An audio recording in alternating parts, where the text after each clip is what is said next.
This article was brought to my attention today from BBC News. Naked scanner in airport trial. They have this scanner at Manchester Airport where you walk through it and it's like a kind of x-ray and it shows you under your clothes, completely naked, including your dick. That's right. And your breast enlargements and all that too, by the way. They're of course saying that the images are not pornographic. They'll only be seen once by somebody in a little room somewhere, and then they will be immediately disposed of or whatever. But you know, the government's track record with disposing of private information is not so good, and they tend to hold on to things with CCTV and all that, so who knows where your naked pictures are really going to go. So here's an example of somebody being scanned. Some of the concerns, other than the obvious violation of your privacy, are the fact that it exposes you to radiation. So if you're a frequent flyer, maybe you're going to get quite a bit of radiation if you have many doses of this in a year. They're saying that the dose is very small, it's nothing to worry about. I was talking to my brother today about this, and he said that you actually get quite a bit of radiation just from being up in an airplane. I don't know how the two compare, but anyway, thought I'd throw that in.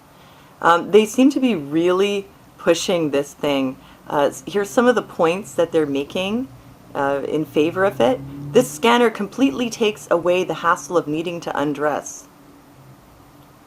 Should you really have to undress to get on a plane, though? I don't know. Sarah Barrett, head of customer experience at the airport, said most passengers did not like the traditional pat-down search. I think it freaks me out that they're just searching people in general, like that they're patting everybody down, and I think the whole thing is a little bit paranoid, because when you look at the actual supposed terrorist incidents, pretty much they're just hoaxes, like by and large. I mean, the shoe bomber, the guy had something in his shoe, he's all obvious and nervous, he pulls out matches on the plane, tries to light his shoe on fire. What do you think happened? Everybody on the plane jumped on the guy and took him down. And the other two guys who never even bought a plane ticket, the liquid bomber guys, they never bought a plane ticket, they never got on a plane, they never made a bomb.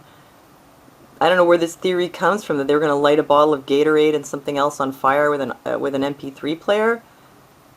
As if it was that easy to make a liquid bomb on a plane.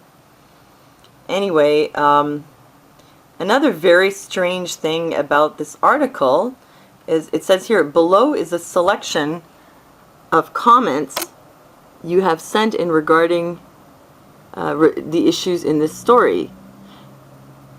It's very strange that the comments are, I don't know if these are real comments or if this is just like, you know, sometimes you see people putting up fake articles on a website and then they put a bunch of comments like, I love your product, I lost 25 pounds in 3 days with super beans or whatever they're selling, and yes, super beans are great and they taste so much better than super peas, you know, and they're just fake comments. Well, this one, it's weird because some of them are like, if this speeds up security, I cannot see a problem. This is for our own safety! Exclamation point. From Julie Harris, Farnham, Surrey. What else? If it meant that passengers were more secure and also meant we didn't have to go through the added hassle of undressing, then I can't see why people would complain, especially given the authorities' assurances that the images are destroyed. Things like that. Another one, fantastic idea! With so much terrorism targeted at planes these days, this is necessary, and I don't feel like it breaches my privacy at all. We shouldn't allow the privacy factor to get in the way of public safety. From Joseph in Scunthorpe, England. You know, I seriously doubt it, because I don't think British people are, well, I don't know, maybe they're clueless, but one thing that's really weird about these comments is they all have the same writing style.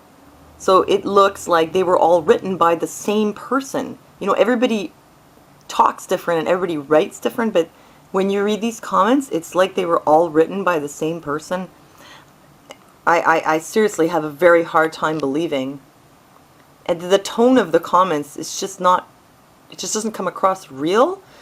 Some of them are saying, this is an absolute abuse of power. It is completely unacceptable and makes people feel violated. What a disgrace. If snooping into every other part of our lives is not enough, now they have to snoop on our bodies too. I think the government has gone power mad. I would tend to agree with that, but here's another one. Absolutely disgusting. I would rather be patted down, etc. And he ends with, will they soon add this information and our naked image to our biometric data card? Talking about leaving me feeling even more vulnerable in our big brother state. Will it be naked images on a biometric data card? This comment looks like it was written intentionally to sound paranoid. You guys should check out this website. I don't know if you'll see what I see, but I find it very strange, especially the fact that they all seem to write the same way. It's very weird. So in the end, the comments pro seem to be like advertisements, and the comments against are made to sound paranoid. I think it's a scam. I'd rather have this than be fully searched. If it speeds up check-in and makes traveling less stressful, bring it on. I think because of the amount of unnecessary surveillance we appear to be subject to, good ideas get a little too much criticism when they arrive. See, it's all written the same kind of tone. There's no slang, there's no, I don't know, it's weird. You're gonna have to check it out. Anyway, so the naked scanners are here. My brother said next time he goes to England, he might put a great big dildo in his pants.